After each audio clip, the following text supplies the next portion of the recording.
Security वाले हट जाए प्लीज, थोड़ा सा हट जाइए, थोड़ा सा हट जाइए, थोड़ा सा हट जाइए प्लीज, प्लीज थोड़ा हट जाइए। Thank you so much, thank you thank you thank you.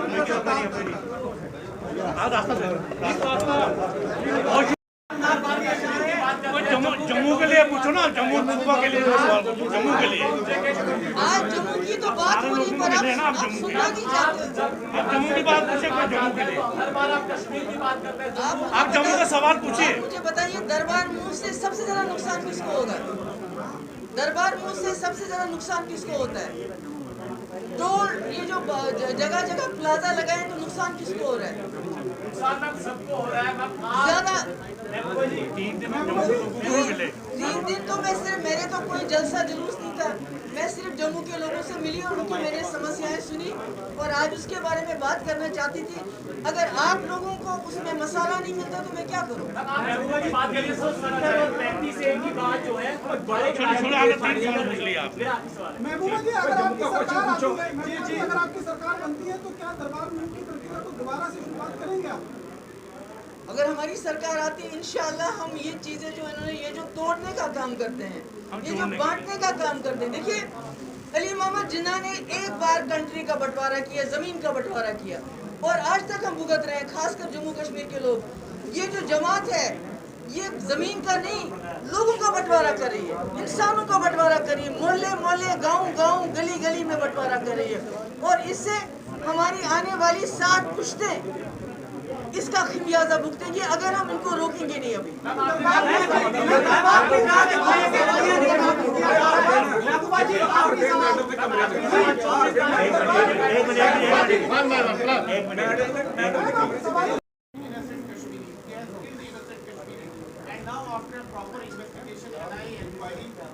Sayyid Salahuddin sons have been found, aiding terrorism. Why are you supporting them? I am not supporting anyone. आपका बच्चा कौन सी क्लास में पढ़ता है? बच्चा आपका? बताइए ना मुझे, मैं सवाल पूछ रही हूँ आपसे। अच्छा, यहाँ तो बहुत सारे लोग होंगे ना जो मैरिड होंगे। अगर आप इस वक्त टेलीविजन में काम करते हैं, वो कोई और काम करेगा तो उसको एक बच्चे को, एक लड़के को अपने फादर के एक्शंस के लिए रिस्पॉन्सिबल आप नहीं मान सकते unless and until you don't have proofs. एक minute please let me finish. ये खाली 11 लोग नहीं है, 20-25 लोगों को इस साल में इन्होंने बरतरफ कर दिया।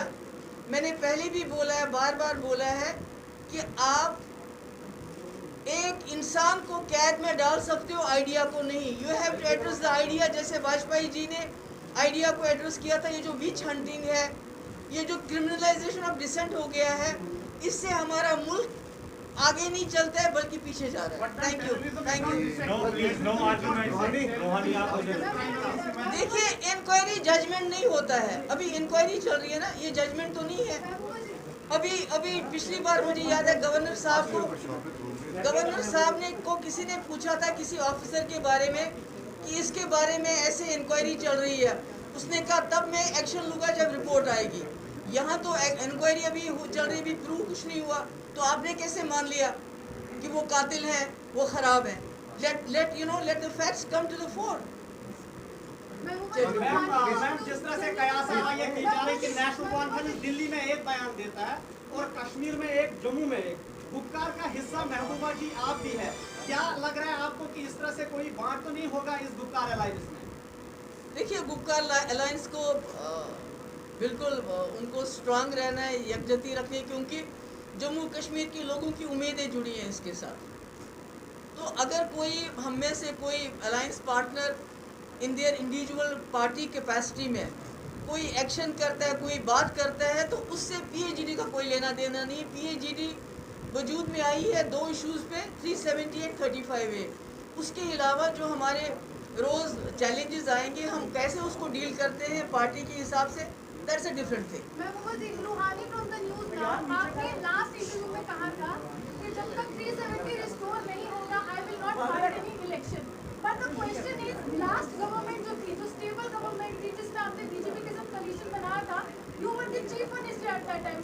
कि आप अगर डेमोक्रेटिक प्रोसेस को नकार देंगी तो आपको नहीं लगता कि आपकी पार्टी के लिए नुकसान होगा?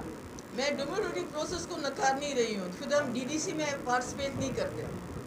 मैं इंडिविजुअल एज एन इंडिविजुअल से कि मेरे लिए ये बहुत इमोशनल मामला है। मैंने पहला इलेक्शन लड़ा है, जम्मू कश्मीर कॉन्स्टिट्यूशन और अपने मुल्क की कॉन्स्टिट्यूशन की सौगंध खाई है। दोनों झंडे मैंने हाथ में रखे हैं। तो जब तक अपना कॉन्स्टिट्यूशन और मुल्क का कॉन्स्टिट्यूशन इकट्ठे नहीं हो जाते, जैसे कि हमको है, it's a part of our Indian constitution, तब तक मैंने कहा मैं खुद इलेक्शन नहीं लड़ूंगा। मोराल डाउन नहीं होगा पीडीपी के लीडर्स का?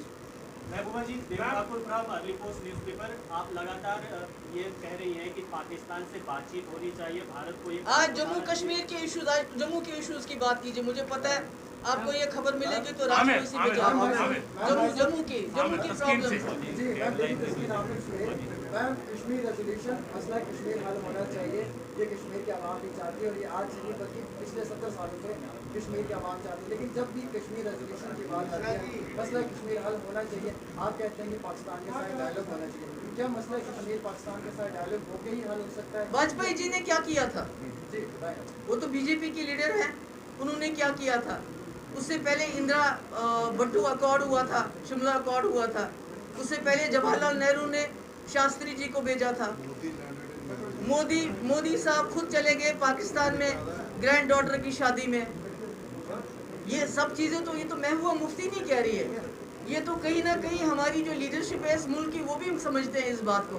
अभी आपने बॉर्डर्स पे सीज फायर किया, तो आज हमारे बॉर्डर कठुआ से लेके करना तक लोग आराम से सोते हैं, नहीं सोते हैं। इन्फिल्ट्रेशन कम होगी, जो कि खुद आपके आर्मी के चीफ कहते हैं इन्फिल्ट्रेशन कम होगी सीज फायर के बाद। मिलिटेंसी भी उसी हिसाब से फिर एक्शंस कम हो जाते हैं। तो अगर आपको लगता है जैसे वाजपेयी जी कहते थे कि आप दोस्त बदल सकते हैं, हमसाया नहीं, तो महबूबा मुफ्ती कहती है तो कौन सा गुनाह हो जाता है? महबूबा जी अभी विशाल हुई यूएनआई से, मैम आप ही के हवाले से अभी जो रिसेंटली विजिट किया था डिलिमिटेशन कमीशन ने, आपका ये कहना था कि इसका आउटकम जो है वो प्री प्लान्ड है। जब उनसे ये पूछा गया तो उन्होंने कहा कि अगर आउटकम प्री प्लान्ड होता तो वो लोग यहाँ नहीं आते। बहुत बहुत शुक्रिया आपका, बहुत शॉर्ट नोटिस पे आए हैं। अगर आप इस तरह डिस्टर्ब करते रहेंगे तो बात होगी नहीं। जैसे कि आप लोग जानते हैं, सबसे पहले तो अनिल, जिसको मैं अनिल कम और टोनी के नाम से ज़्यादा जानती हूँ क्योंकि मैं इनके घर में पली बड़ी हूँ।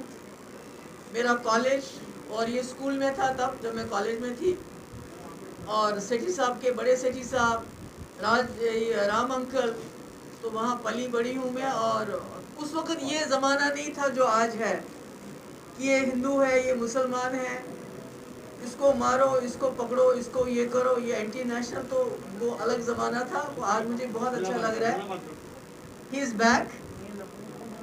तो जैसा आप जानते हैं कि मैं पिछले कई दिनों से जम्मू में हूँ और काफ़ी डेलीगेशन से मेरी मुलाकात हुई।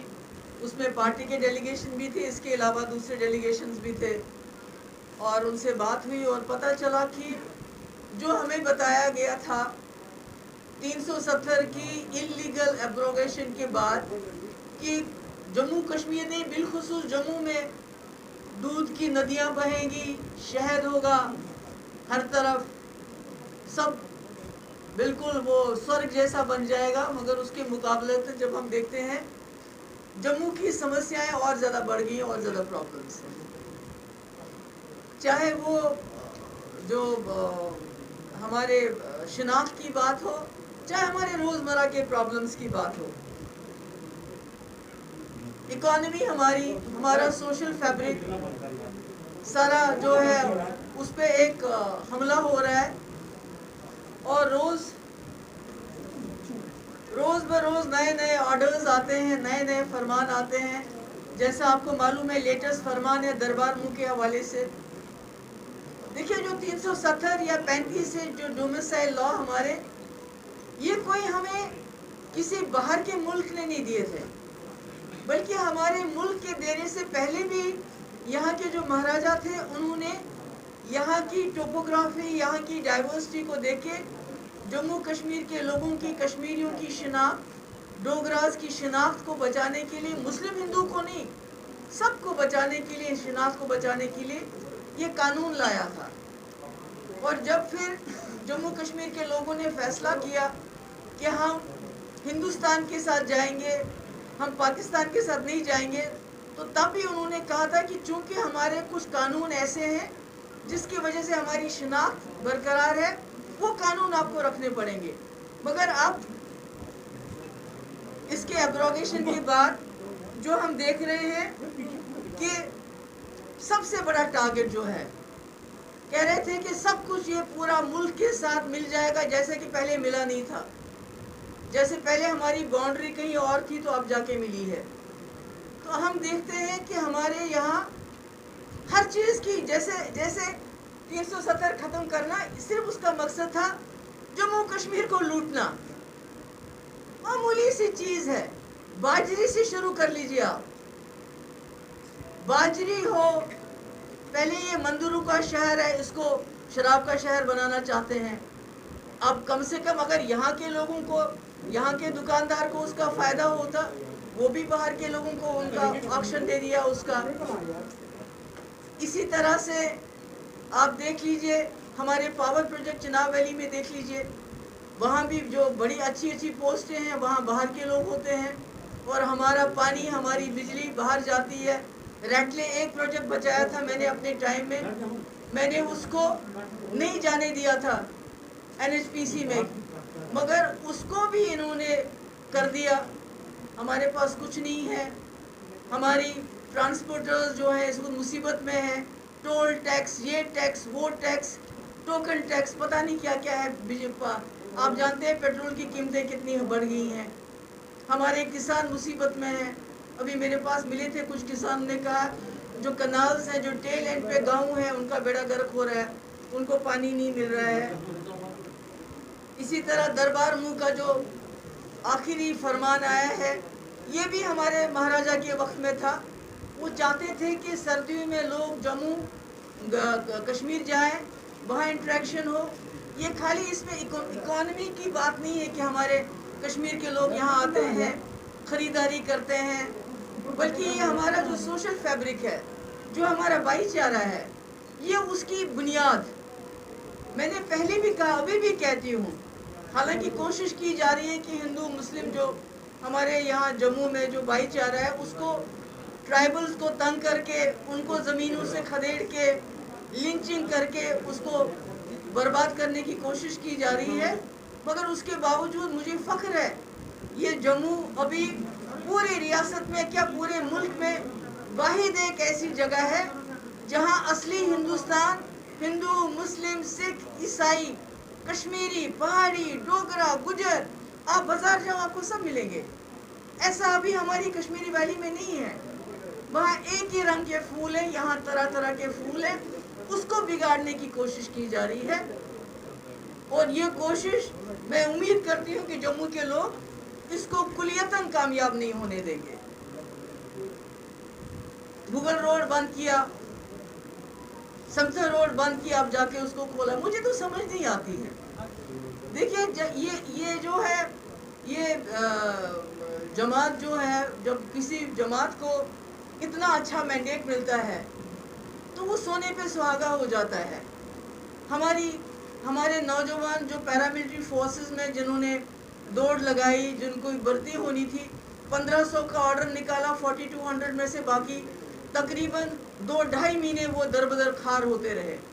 किसी ने नहीं पूछा। जिस तरह पूरे मुल्क में किसान खार हो रहे हैं, कोई पॉलिसी नहीं है। एम्प्लॉयमेंट दिन ब दिन, बेरोजगारी बढ़ती जा रही है, महंगाई बढ़ती जा रही है, लोग तंग पड़ रहे हैं। पहले कहते थे कि कश्मीर पिछड़ा हुआ है, जबकि हमारा कश्मीर, जम्मू कश्मीर और पूरे मुल्क में के जो इंडाइसिस हैं हमारे, वो काफ़ी जगह हम बहुत आगे हैं। आप पता नहीं कब तक आगे रहेंगे। अगर इनका ऑन स्लॉट इसी तरह रहा हमारे ऊपर, हमारी इकॉनमी के ऊपर, हमारे भाईचारे के ऊपर, मुझे नहीं लगता है कि हो सकता है खुदा ना खास्ता हमारी हालत गुजरात से भी बदतर हो जाए पॉवर्टी में। तो इसलिए मैं आज यहाँ जो है आप लोगों के सामने जो जम्मू की पॉलिसी प्रॉब्लम्स है, जो उनकी मुश्किलात है, उन्हीं को मैं हाईलाइट करना चाहती। तो अगर आप कोई ख़ास सवाल पूछना चाहते हैं पूछ सकते हैं।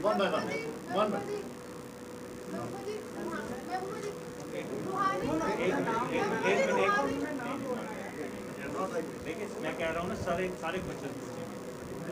ये इंडिया टुडे के व्हाट्सएप थे यहाँ पे व्हाट्सएप दरबार से जो है इकोनॉमिकल जो है वो इफेक्ट कितना होगा जम्मू? इकोनॉमिकल भी और सोशल भी और इमोशनल भी, जो हमारी एक बॉन्डिंग होती है। मैंने कहा मैं इनके घर में पली बड़ी हूँ, मैंने अपना कॉलेज सारा इनके घर में किया हुआ है। तो ये जो हमारी देखिए मुझे ये बताइए, डिलिमिटेशन पूरे कंट्री में 2026 में हो रही है, यहाँ क्या जल्दी है? यहाँ क्या जल्दी है? और 20 मिनट में आप मिले पार्टी से, तो 20 मिनट में फैसला हो सकता है क्या? Ma'am, post the revocation of Article 370, I am Tajinder Singh Sodhi and I represent CNN News 18. Post the revocation of Article 370, your party saw a split. Several of your senior leaders, they left the PDP, some formed another party, some joined another party. So the people are alleging that now you are trying to take a hard line in your stand so as to appeal to the constituency and keep your flock together. मेरे भाई, जब मैं chief minister थी मैं तब भी बात करती थी वही जो मैं आज करती हूँ। मैंने यहाँ भी वही बात की जो मैंने प्राइम मिनिस्टर और होम मिनिस्टर के सामने ऑल पार्टी मीटिंग में की। So Mehbooba Mufti doesn't change her statements with the position. Mehbooba ji 370 की बात आपने की है, लेकिन भारतीय जनता पार्टी ये कह रही है कि 370 जो है वो गहरी कब्र में चले गया है, दफन हो चुका है, अब वो वापस नहीं आएगा। ये महज मुंगेरी लाल के हसीन सपने जैसा है। नहीं, वो तो 70 साल सपने देखते रहे और उसके बाद उन्होंने इलीगल तरीके से इसको हटाया। वो मुंगेरी लाल के सपने नहीं थे। हम तो इलीगली अनकॉन्स्टिट्यूशनली हटाने की बात नहीं, लाने वापस लाने की बात नहीं करें। हम कहते हैं हम कॉन्स्टिट्यूशनली और लीगल तरीके से जो हमसे अनकॉन्स्टिट्यूशनली छीन गया वो वापस लाएंगे। उनको 70 साल लगे, हमें 70 महीने हो सकता है लग जाए, हो सकता है। महबूबा जी आपने कहा कि आपका ये पर्सनल डिसीजन है कि जब तक स्टेटहुड या फिर स्टेटहुड नहीं, नो 370 35 धारा 370 में 35 में वापस नहीं आएगी, तब तक आप पर्सनल कैपेसिटी में इलेक्शन नहीं लड़ेंगे। इसका मतलब आप इंडिकेशन दे रहे हैं कि पीडीपी विधानसभा का चुनाव लड़ सकती है, और अगर आपकी पार्टी अक्सीयत में आती है, चीफ मिनिस्टर बनने की बारी आती है, तो क्या आप चीफ मिनिस्टर भी नहीं बनेंगी? हमारी पार्टी में बहुत सारे लोग हैं जो चीफ मिनिस्टर बनने के काबिल है। खाली महबूबा मुफ्ती तो नहीं हो सकती, उसके बगैर भी है।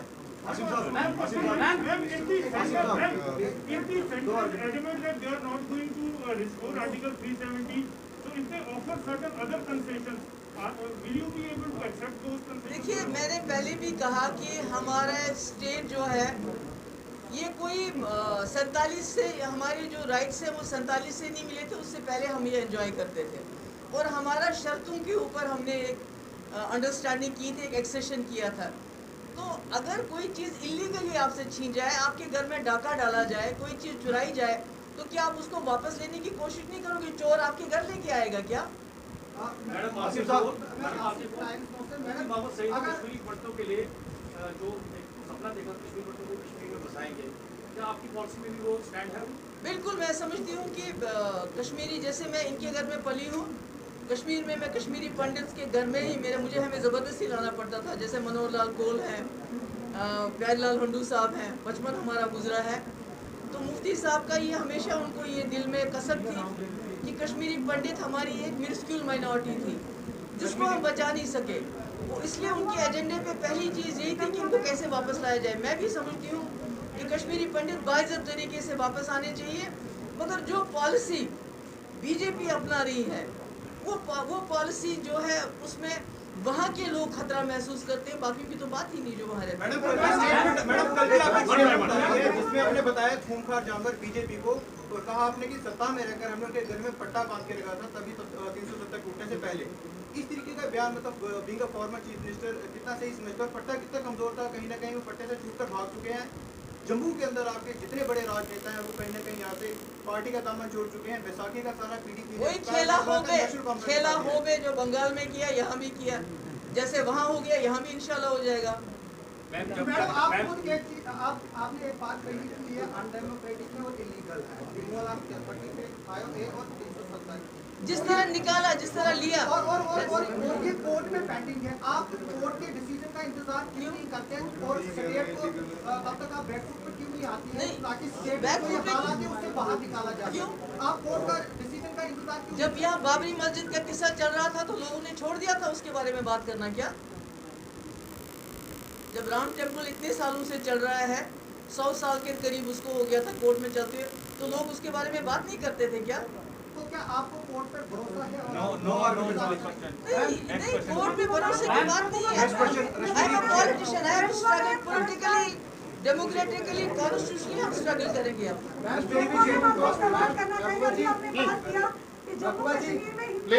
राजनीति चल रही है, क्या आप पीडीपी और महबूबा मुफ्ती जी किस तरह से इन दोनों किस्से के जो हमारी जनता है उनकी मसाइल का हल करेगी और किस तरह से इन दोनों किस्से के लोगों को आगे लेकर चलेगी? आप करने कहाँ देते हो? आज तो मैंने खाली जम्मू की प्रॉब्लम्स की बात बंद करना चाहती थी, पर आप लोग तो फिर वही पे आ गए, पाकिस्तान ये वो वगैरह। आज तो मैं जम्मू की बिजली नहीं है, जम्मू की बिजली का हाल बुरा है, पानी नहीं है लोगों के पास, तड़प रहे हैं लोग, बेरोजगारी दिन ब दिन बढ़ रही है, दरबार मुंह बंद हो गया तो यहाँ के लोगों के तो मुसीबत हो जाएगी और ज्यादा।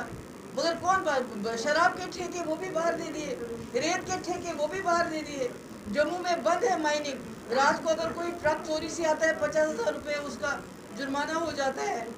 तो ये तो इतना सफ़र कर रहा है इस वक्त जम्मू, जिसके लिए ये कहते थे कि यहाँ दूध की नदियाँ बहेंगी। इतनी मुसीबत में यहाँ के लोग, इतनी महंगाई है। मैंने यहाँ जम्मू की बात की, मगर उसके बावजूद आप लोगों ने वही सवाल पूछे जो रोज पूछते, तो मैं क्या करूँ? मैम आपने कहा दूध की नदियाँ नहीं बही, लेकिन आप मानते हैं कि आतंकी की गतिविधियों में कमी आई है? आपका एक सवाल हो गया मैम, एक आखिरी सवाल है मैम।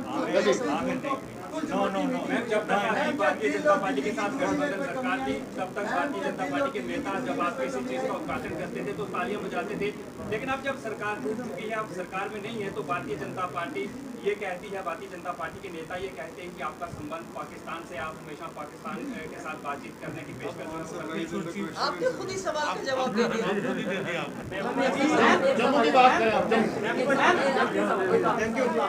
मैम एक सवाल है, आप हर अपनी स्पीच में कहते हैं कि धारा 370 और 35 की जो है वो वापसी होनी चाहिए, लेकिन मेरे केस में भाजपा के अध्यक्ष जो रंजन गोगोई है उनका ये कहना है कि कोई भी व्यक्ति अगर 370 की वापसी की मांग करता है उस पर कानूनी कार्रवाई होनी चाहिए और उसे गिरफ्तार करना चाहिए। 370 की क्या बात? यहाँ जो भी इख्तिलाफ करता है, डिसेंट करता है, dissent has been criminalised in this country. जो भी इख्तिलाफ की बात करता है, कोई आप डिसेंट करते हो, एग्री नहीं करते हो, तो उसको तो यूएपीए से लगा के जेल में डाल देते हैं। ये तो यही नहीं है।